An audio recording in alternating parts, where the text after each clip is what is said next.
substances and so on.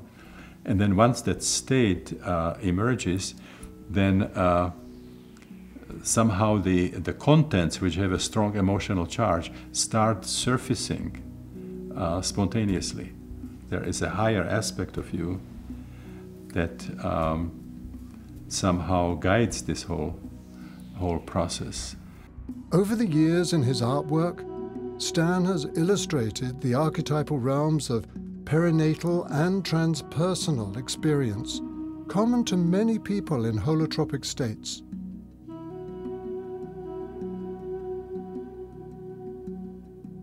My first awareness that the current map, was limited, was actually gradual, or not so gradual, discovery of the perinatal level. But then it became combined with the transpersonal.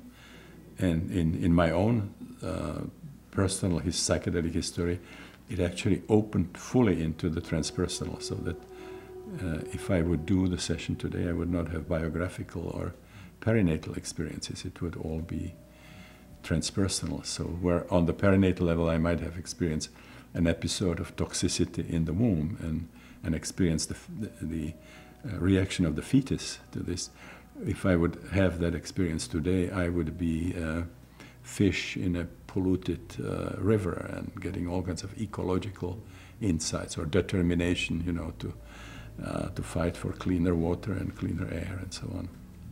So if we had sort of a civilization of individuals who are transformed in this way, we would have a world constitution where protection of environment would be a high priority, protection of life. Aggression would be outlawed as an acceptable way of solving conflicts or problems and so on. So I think it's probably our only hope if a sufficient number of people undergo this type of transformation. Stan's work has inspired many, both personally and professionally. I first became aware of Stan back in the very early 1970s, during a period of time when I had taken a leave of absence from college. I was working at a dream research laboratory in Brooklyn, New York, the Maimonides Dream Research Lab, and one of the associated psychiatrists, Dr. Hermon, asked me if I would accompany him to a meeting of the Association of Humanistic Psychology, and the keynote speaker on this particular evening was Stan Grof, and he spoke about his work at the Spring Grove Research Center, part of the University of Maryland, where he was actually treating terminal cancer patients with LSD and DPT, and I was very moved by what I heard. I thought this was incredible work he was doing, and really at that point I became inspired to one day do that work myself. To fast forward a bit to 1980, when I entered the field of psychiatry as a resident in a teaching hospital in Los Angeles, I was actually initially very disillusioned with what I found in mainstream psychiatry and was questioning whether to go back to internal medicine or neurology, wondering if my early vision had been really just illusory. I then tracked down an address for Stan and wrote him a letter describing my situation, that I was a young physician, had been inspired by his work to go to be a psychedelic researcher, but now was very disillusioned, not only by the lack of opportunity to conduct psychedelic research, but also because the field of psychiatry, I felt, had gotten stuck and was not what I imagined it could have been. Stan wrote back to me and it was a very encouraging letter, essentially saying that although things look grim for the short term, he was more optimistic for the longer term, that there might come a day when researching psychedelics in an above-board sanctioned manner would once again become feasible, and it did. Some 12, 13 years after that, I was able to conduct my first study with psychedelics, with first a normal volunteer population and later a clinical patient population. So what we discover in psychedelic session is that there is a very significant alternative to the kind of healing philosophy that we have in Western medicine, the allopathic and so on, which is the energetic work. It's kind of very ironical that we would have to recognize that in many ways what the shamans were doing was superior, at least in the to what we were doing.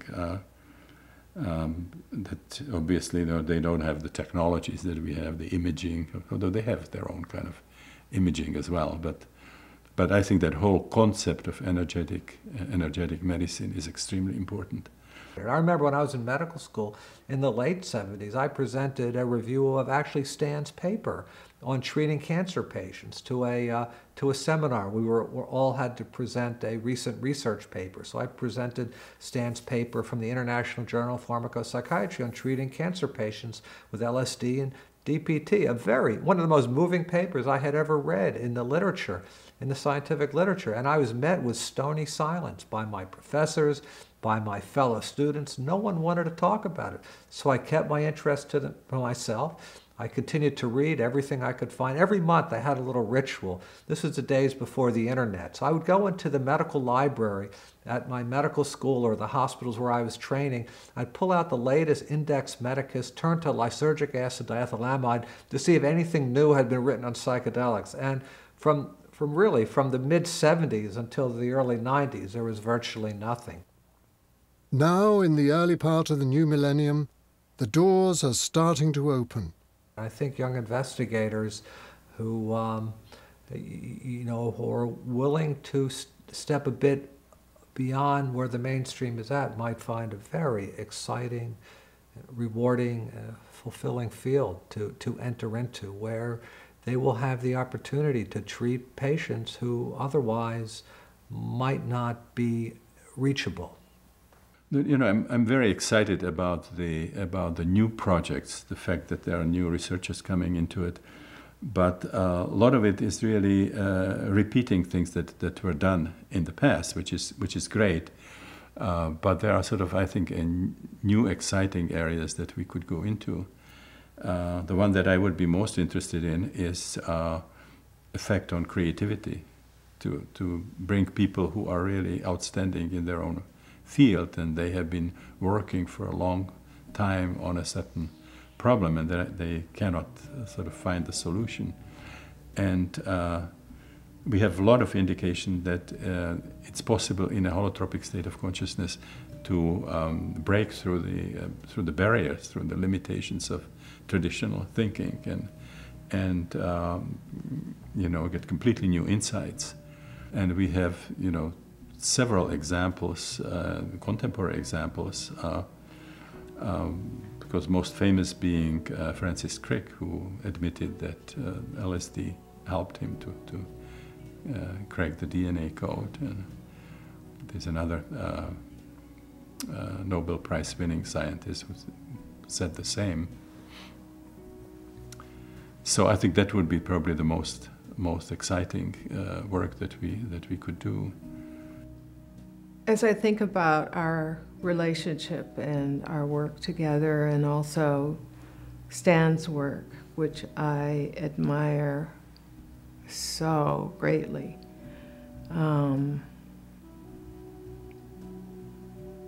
I've seen he's a very, very loyal person, and he's loyal to the work he did with psychedelics. Well, for me, the whole transpersonal area opened as a result of psychedelics. I came into psychiatry equipped with, traditional psychiatry and also psychoanalysis, and that is a very, very narrow model, very superficial. It's not that it's wrong, but it describes a relatively superficial level of the psyche and mistakes it for the whole.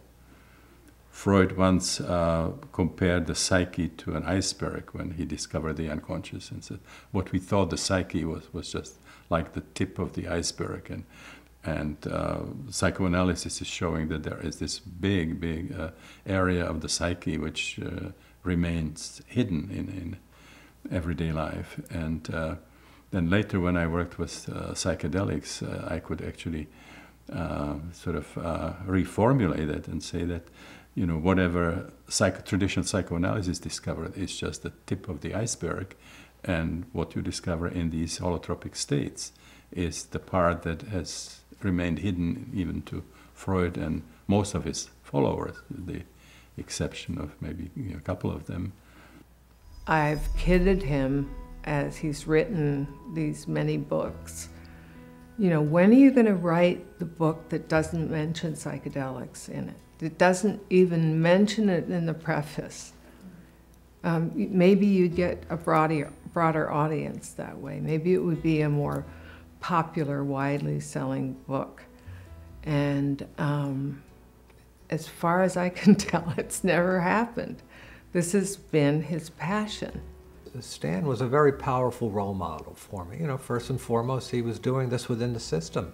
He was mainstream, above board, and he was speaking out publicly, and he was, I felt in many respects, treated with a great deal of respect. He also had the necessary credentials in order to speak out as he did, and that was a really important role model for me. Stan was influenced by the work of Albert Hofmann, a Swiss scientist and the first person to synthesize, ingest, and learn the psychedelic effects of LSD.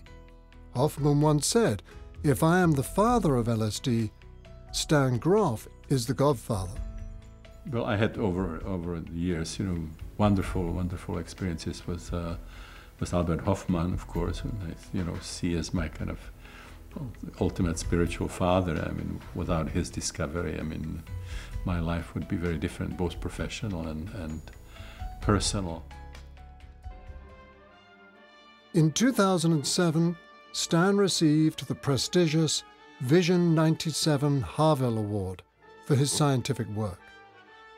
Václav Havel, the former president of Czechoslovakia, said the award is given to thinkers whose work transcends dominant concepts of knowledge and being, and reveals the surprising mysteries of the universe and life in new ways.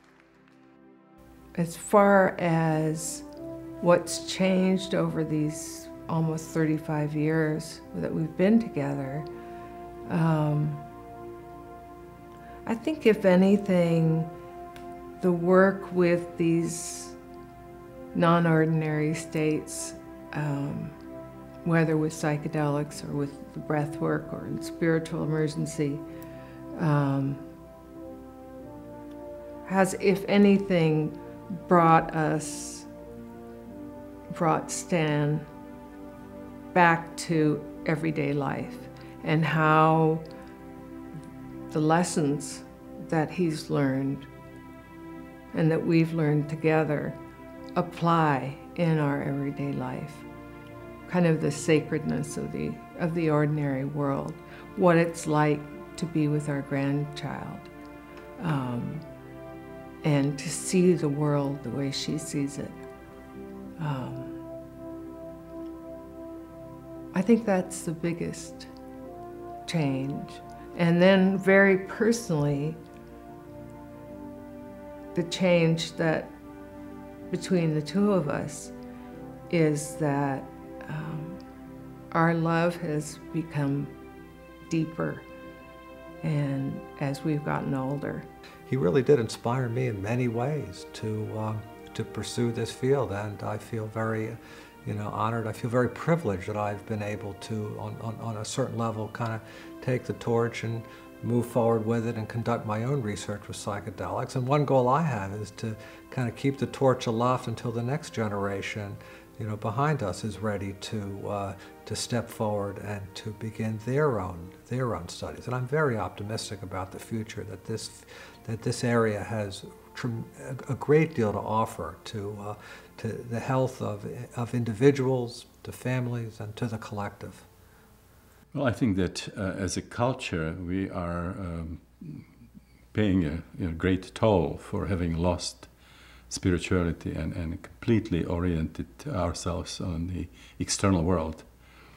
And the fact that we lose spirituality, I think, has led to a destructive and self-destructive way of being in the world, to the point that we are threatening the future of life on the planet.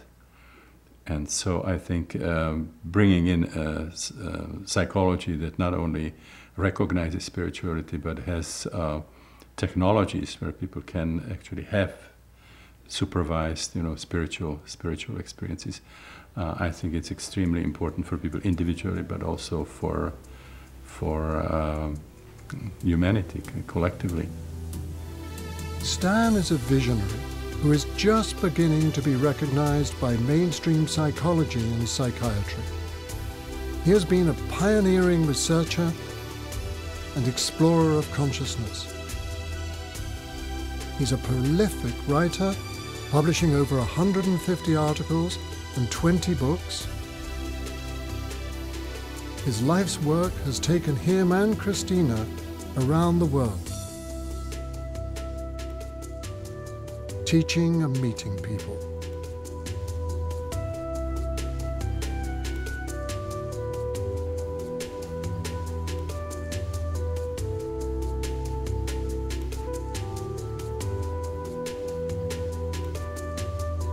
He is truly a global citizen. His contributions will continue to shape what we understand about consciousness.